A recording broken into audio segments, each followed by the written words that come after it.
You want the other one? Whoop. There are rules to a recipe. Well, that's okay. But like most things, adjustments can be made for something better.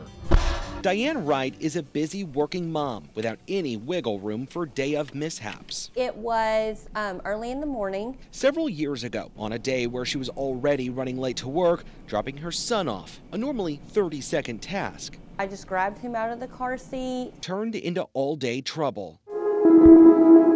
While signing her son into daycare in just a matter of seconds. Realized that my wallet and my phone had been stolen. Very aggravating. But shortly after the theft, she knew where her phone was, thanks to the Find My iPhone app. It showed that my phone was at an apartment complex.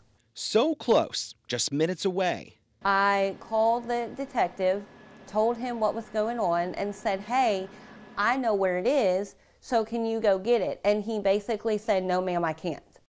This happens more than you might think. For just a few moments, think of me, well, as a criminal.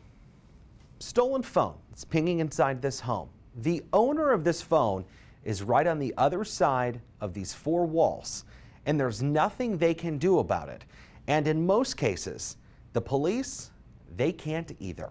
Maybe the laws need to be updated a little bit on that. Bryant Police Sergeant Todd Crowson says they use phone tracking apps as a starting point. It's pinging at 123 Main Street. It doesn't necessarily mean that it's going to be right there. While it's likely different technology being used between the Find My iPhone app and the 911 call center, Sergeant Crowson shows us where the map places him when he calls 911 from inside the call center. We're way over here, but you can see where it plotted me right there.